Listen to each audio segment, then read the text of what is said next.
Welcome to Urdu zone 24 کہانی پراسرار قبرستان قسط نمبر 1۔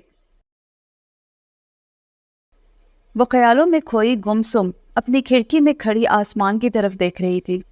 آج تو فضا میں بھی اداسی تھی۔ شام کے سائے گہرے ہو رہے تھے کہ اچانک اس کی نظر ایک بچے پہ پڑی اور وہ چونک گئی۔ بچہ؟ شام کے اس پہر قبرستان میں کھیلتا ہوا یہ بچہ؟ وہ خود سے جیسے سوال کر رہی تھی کہ یہ اس کا وہم ہے یا حقیقت۔ اسے اپنی آنکھوں پہ یقین نہیں آ رہا تھا، کیونکہ پورے گاؤں میں آج ایک بھی بچہ نہ تھا۔ پر یہ کون ہے؟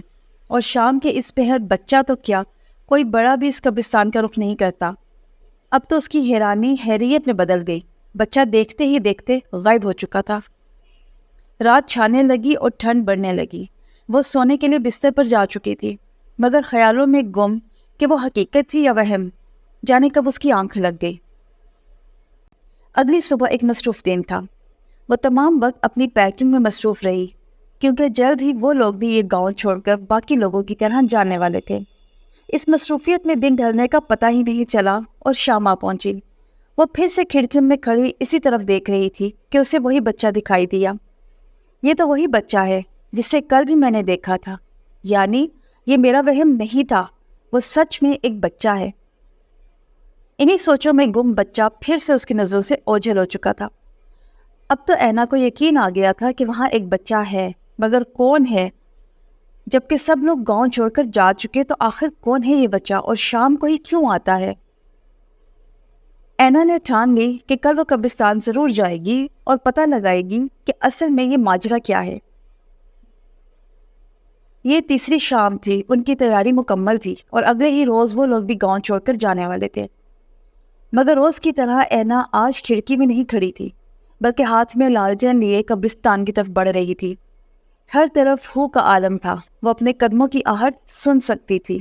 اچانک اسے محسوس ہوا کہ اس کے علاوہ بھی کوئی وہاں موجود ہے۔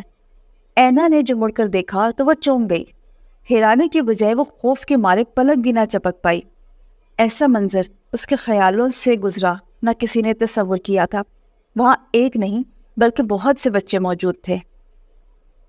یہ سب تو جانے پہچانے چہرے ہیں، اینا نے خود کو حوصلہ دیتے ہوئے کہا، مگر یہ سب تو یوبامی کے قہر کا شکار ہونے والے بچے تھے جن کی لاشیں درخت سے لٹکی پائی گئی تھی۔ اب وہ سمجھ چکی تھی کہ یہ تو نہ اس کا وہم تھا اور نہ یہ بچے زندہ تھے۔ سب کے سب بچے اینا کو حسرت بھری نگاہ سے دیکھ رہے تھے۔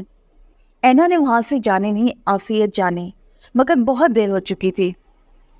جو ہی اینا پلٹی کہ گھر کو لوٹ سکے تو اس کے جسم پر لرزہ طاری ہو گیا۔ پلٹنا کیا تھا؟ قیامت تھی۔ اس کے سامنے وہی بھیانک چہرہ موجود تھا جس کے خوف سے گاؤں خالی ہو چکا تھا۔